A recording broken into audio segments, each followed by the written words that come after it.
Vámonos con los temas económicos y financieros. Ya está aquí Roberto Aguilar. Mi querido Robert, buenos días. ¿Qué tal, Mario? Muy buenos días. Pues se acaba el mes de agosto y fíjate que este será el peor desde febrero para las bolsas asiáticas, cortesía de la economía china que no alcanza a detener su caída.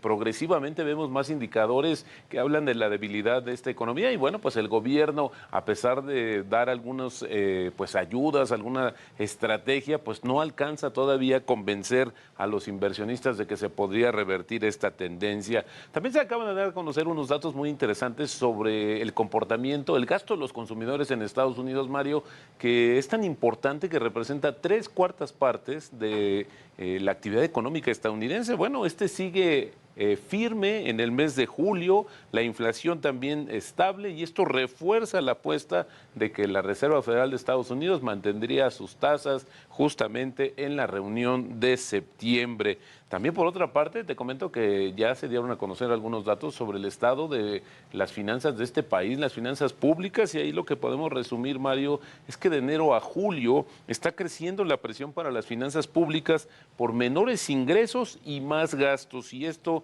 la afectación de la caída en los ingresos petroleros, que fue la combinación justamente de una caída del precio de más de 20% y también de menores niveles de exportación. El tipo de cambio cotizando en esos momentos en 16.71. Si se mantienen estos niveles, Mario, veremos justamente que el mes de agosto prácticamente fue tablas para el tipo de cambio. Sí hubo muchos altibajos, pero ya el recuento mensual pues se mantendría prácticamente estable el tipo de cambio. Lo que sí es que en el año acumula una apreciación ya superior al 14%, 14.1% para ser exactos. También te comento que a pesar de que el Banco de México reconoce que el panorama para la economía nacional sigue siendo complejo e incierto, pues mejoró su expectativa de crecimiento del PIB para este año, se alineó con el resto de las expectativas de 2.3 a 3.7%, te decía, en línea con los recientes ajustes de los economistas privados. Además, mejoró su pronóstico para 2024, pasó de 1.6 a 2.4%. Sobre la inflación, el Banco Central mantuvo su expectativa de que justamente este indicador llegará a su meta de 3% en el cuarto trimestre de 2024, pero dijo que es posible que los choques inflacionarios sean más duraderos, se intensifiquen u ocurran choques adicionales que puedan complicar el comportamiento de la inflación. Rápidamente, fíjate, es interesante revisar los indicadores o los factores de riesgo que identificó justamente el Banco de México para la economía mexicana.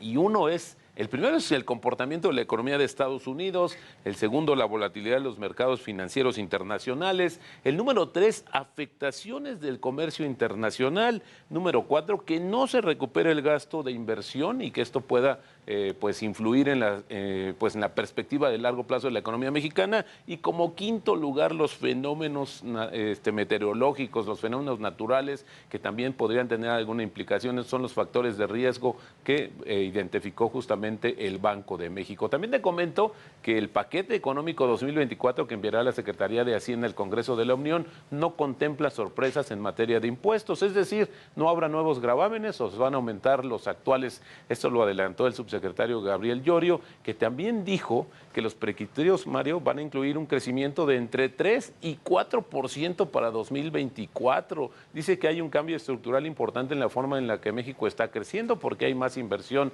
extranjera directa y ya se está empezando, dice, a materializar la relocalización de empresas. Esto lo dijo ayer el funcionario. Y bueno, pues ahora sí, fíjate que incluso, Mario, con esta situación de las expectativas que el Banco de México ha dado y que ya se alinearon un poco más con Hacienda, pues si hacemos el recuento, la economía mexicana en el sexenio no alcanzará a crecer ni siquiera 1% en promedio. Sí. Entonces es importante verlo en ese contexto porque sí tuvimos una caída de más del 8% por el tema de la pandemia, pero pues todavía la economía no alcanzó a recuperarse a pesar de que vemos estos números, bueno, importantes, estas tasas de crecimiento incluso que podrían ser mayores al 3%. 1% en promedio, aunque en esta último cuarto del sexenio del presidente López Obrador, 2023-2024, se prevé que le van a ayudar un poquito al promedio, ¿no? Porque con la caída de más de 8% del PIB en el 2021, fue 21 con el 21. COVID-19, y luego pues el 2022 una recuperación todavía lenta.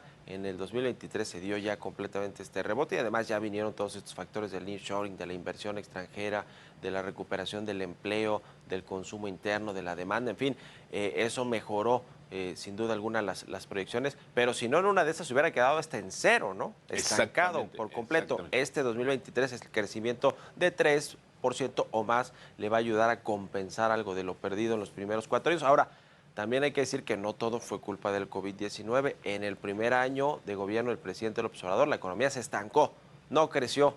De hecho, cayó poquito, ¿no? En el 2019, muy poquito, se estancó básicamente. Es decir, allí tuvo la oportunidad del presidente de echar a andar toda una política económica de crecimiento y no sucedió. Y después vino el COVID y ahora pues lo salvará con el 2023, probablemente con el 2024, pero con un promedio de 1%. Va a ser, Robert, el presidente de las últimas décadas con el menor promedio de crecimiento. Desde Miguel de la Madrid. Desde Miguel de la Madrid. No se había presentado una tasa promedio de crecimiento en el sexenio tan baja. Y bueno, al final del día, exactamente como dices, Mario, estos últimos datos han ayudado mucho al dinamismo de la economía, pero serán insuficientes para. Y han habido crisis también, como el caso del sexenio de Felipe Calderón, ¿no? Que vino esta crisis de Estados Unidos, inmobiliaria, que se contagió todo el sistema financiero.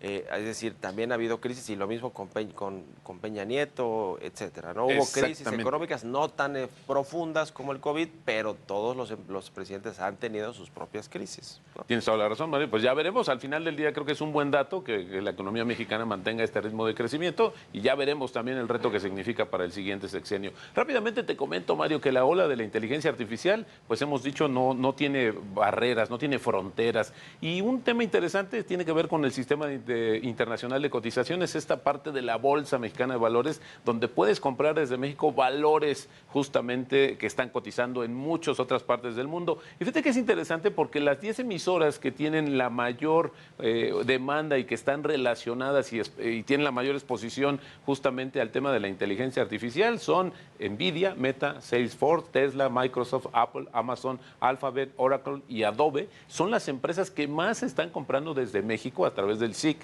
y que están relacionadas con el tema de la inteligencia artificial que se está volviendo, Mario, en una revolución en todos los sentidos y, ¿por qué no, también en materia de inversión? Una revolución peligrosa, pero pues ahí está, es algo que muchos de los propios generadores de esta y tecnología de la inteligencia artificial han dicho, no, a ver, espérate, hay que irnos con cuidado, no hay que echar todas las campanas a volar con este asunto, porque en estas hasta nuestros propios trabajos como innovadores y creativos los terminamos perdiendo. Bueno, gracias Roberto Aguilar. Al contrario, Mario, muy buenos días y las finanzas nos harán libres. Buen jueves. Vámonos a conocer cómo están operando los indicadores financieros más importantes del mundo. Los precios del petróleo mantuvieron sus ganancias en una sesión marcada por los suministros de crudo en Estados Unidos y las preocupaciones por la economía china. Así, el Brent sumó 0.43% para venderse en los $85.21 por barril, mientras el crudo estadounidense West Texas se cotizó en los $81.63, una alza del 0.58%. Por su parte, la mezcla mexicana de petróleo aumentó 0.59% para ubicarse en los $78.53 por barril. La tasa de interés interbancaria del Banco de México se ubica en 11.50%, mientras que los 7 a 28 días alcanzan el 11.07. En el mercado bursátil, la Bolsa Mexicana de Valores cerró operaciones con una alza del 0.24%, el Standard & Poor's sumó 0.38%, mientras que el Nikkei gana 0.88%. Durante la jornada pasada, las emisoras que más ganaron en el mercado accionario mexicano fueron TMM con 15.38%, QO subió 9.14%, mientras que Soriana se incrementó 7.76%. Entre las empresas con mayores pérdidas se encuentran Jixa con 3.77%, FEMSA cayó 2.96%, mientras que Vasconi descendió 2.45%. Israel Morales, Heraldo Media Group.